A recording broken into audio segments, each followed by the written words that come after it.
What do you think makes a meaningful career? What is the difference? Why you prefer coaching over mentoring? How do we distinguish ourselves from the pack? If you're not at the table, you're on the menu. You know? And oftentimes our hands have to get dirty. What could be the best outcome for this situation? I'm Michael. I'm Regine. And this is Gears in Motion.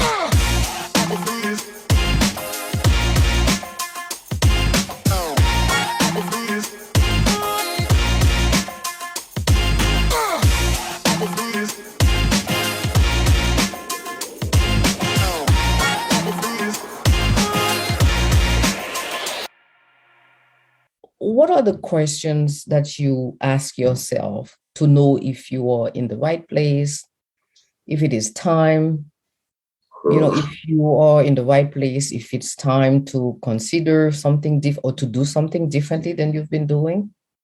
So. Yeah, that's a good question. So to go back a little bit to what you said about board of directors, I think it's important to have people both in your field, outside of your field, and outside of your space to be able to speak into that and to give them permission. I know I've got people like you that are in the field that I once was. I don't think we're that far apart now, but I think it's important to have people that are both at your current place of work. If you get somebody that's maybe from a different group, a different section, that's kind of got a more outside external view, I think that's helpful. I think having good family and friends included and intermixed in there as well. And then I think having people that you can get really an impartial voice, maybe people that are outside the industry, outside of the office, outside of the space, that really can be like, hey, help you to center. So what are some questions that I think I ask? And I had these people ask me these questions too, because I think it gets at the core is, I think when you're thinking about an opportunity, you want to ask yourself, what do I bring to the table? I think that's huge.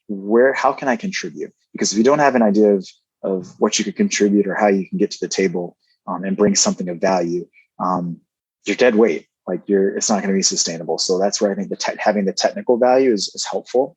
I think the question that forces a lot of people out wherever they're currently at is just the environment shift with people, because you can be on one team and things be fine. Your team dynamics can change some, and it can make your life very miserable.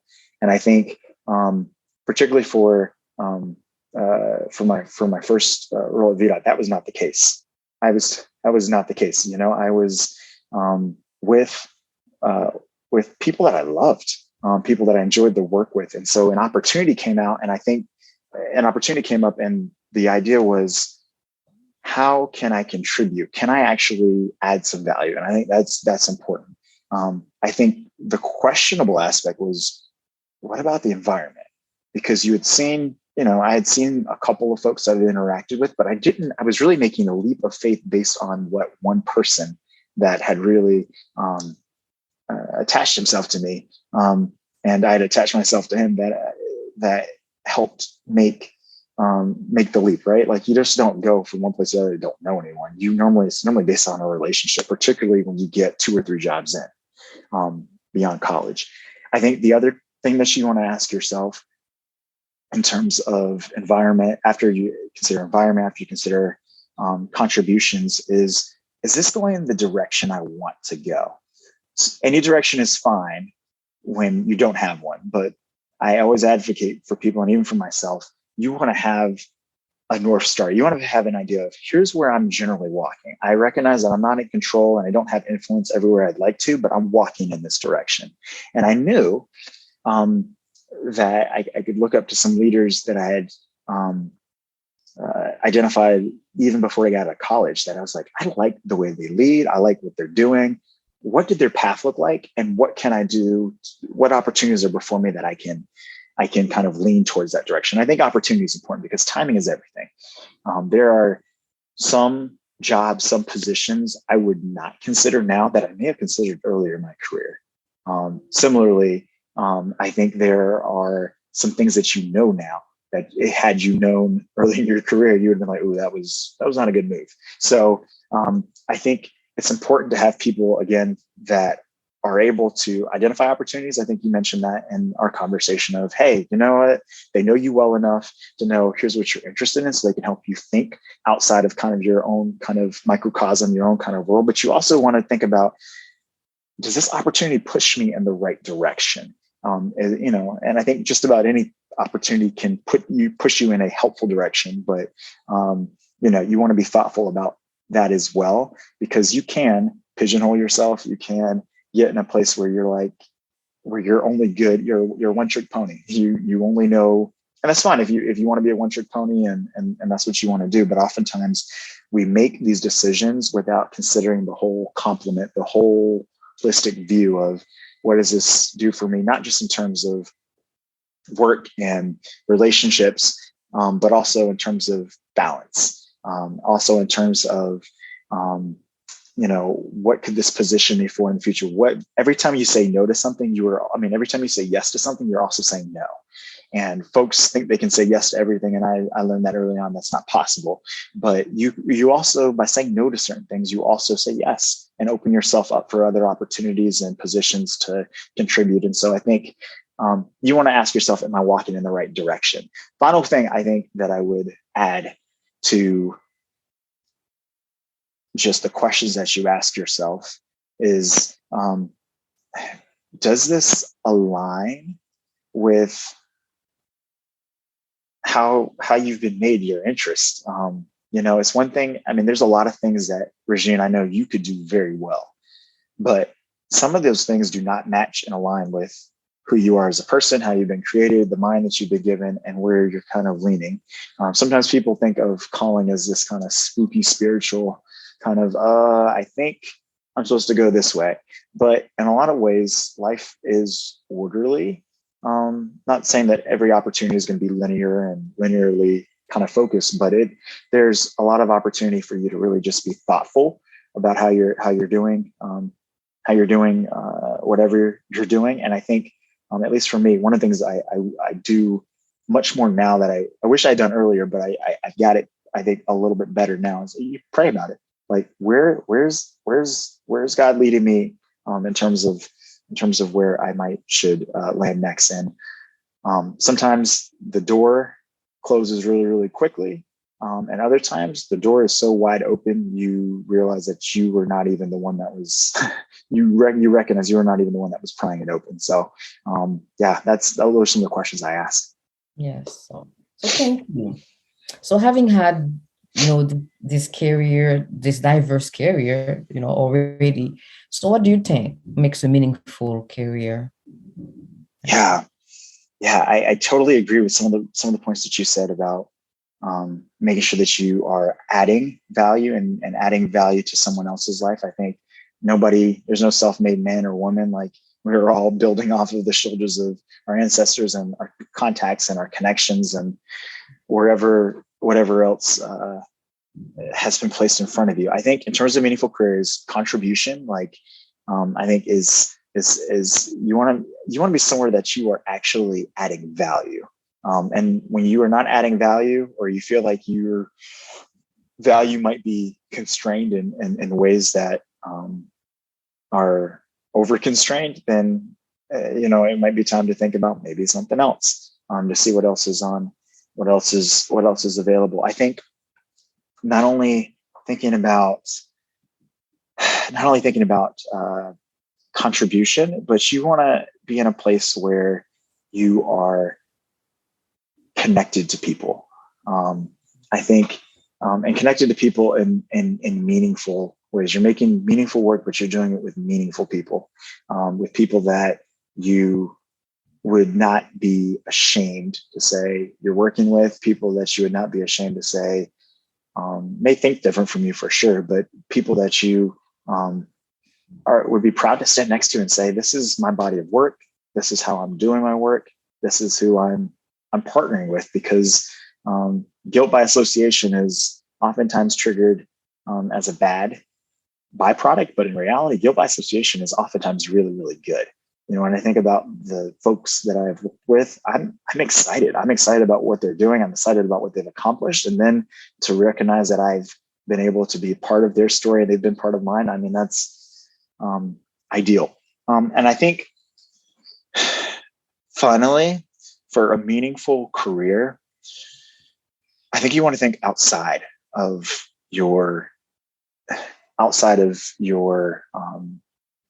body of work from 9 to 5. I think your 9 to 5 is, I always tell people, my job responsibilities and my role is not who I am, but it is how my ministry gets funded. It's how I live my life. It's how I'm able to do other things. I mean, I love my job, and I've loved a good chunk of all my jobs. But that being said, at the end of the day, life is about so much more than a job, but it is a way to add value in a way that you can honor God. So I think those are the top things that I think about. I think that's very interesting to hear you say that.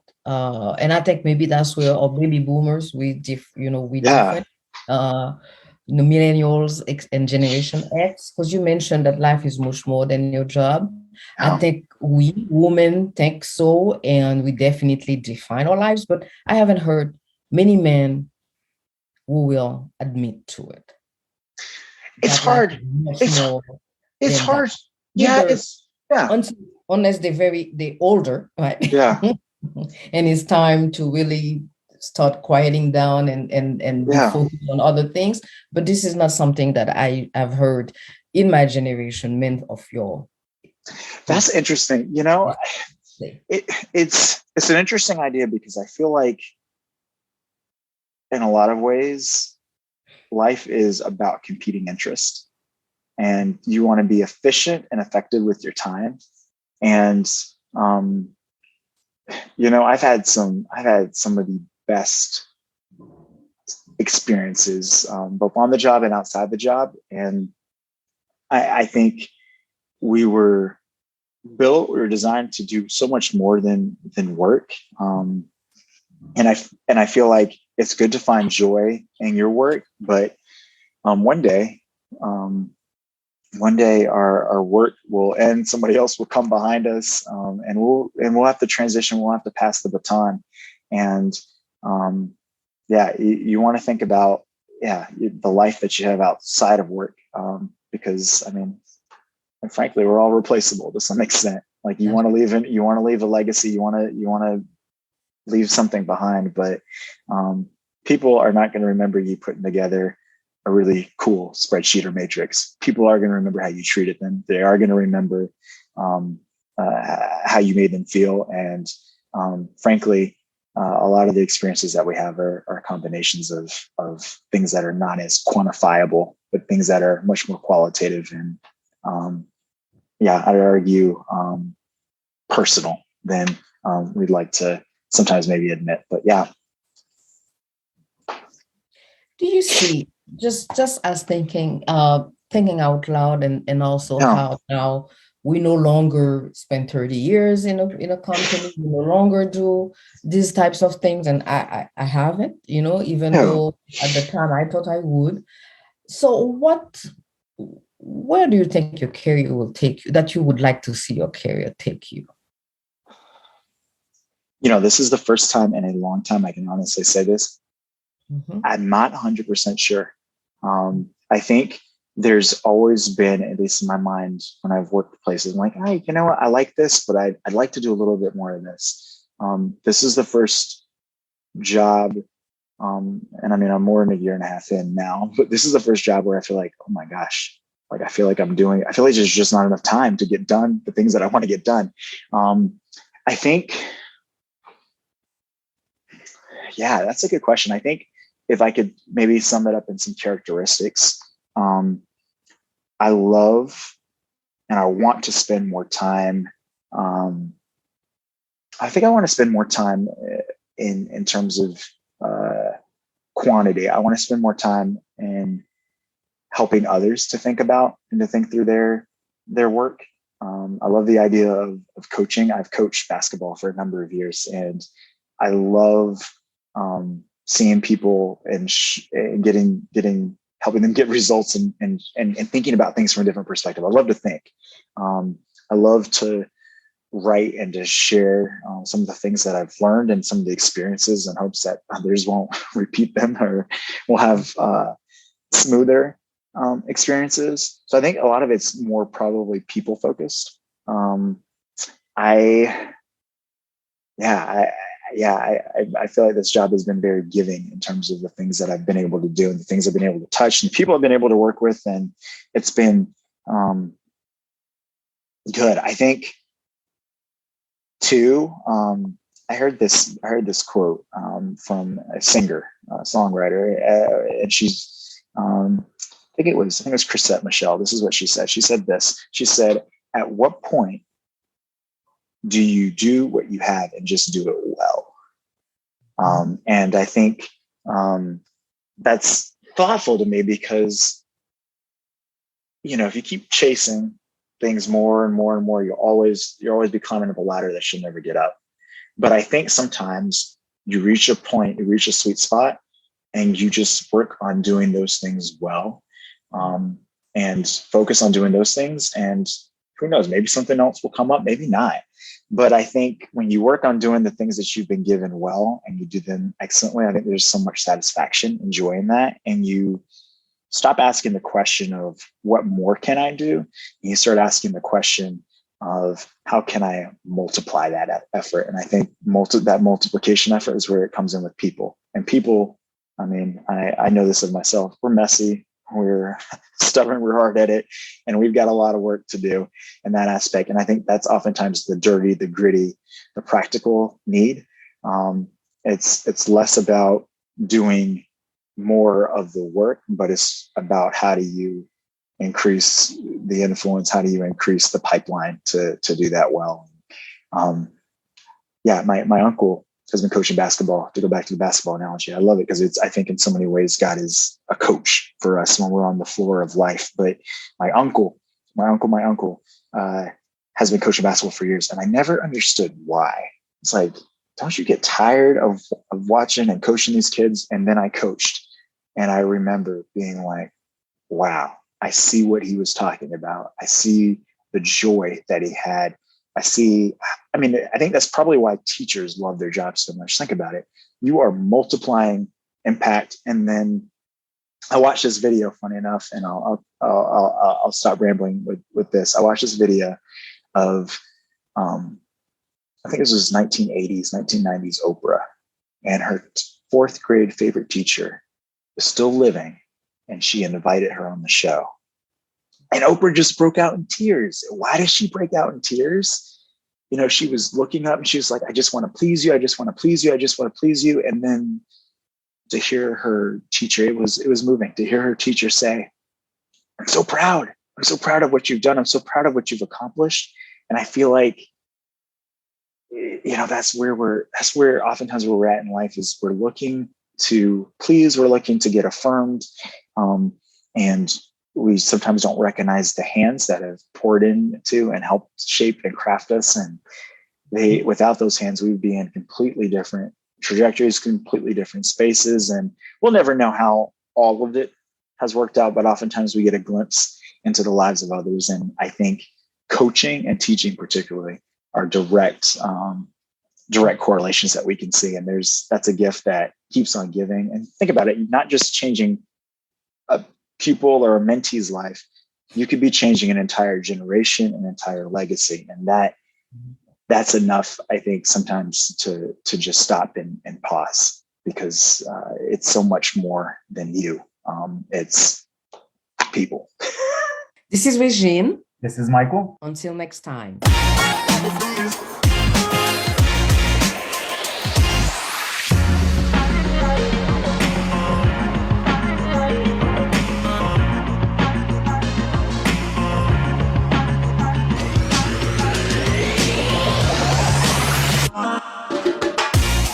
this.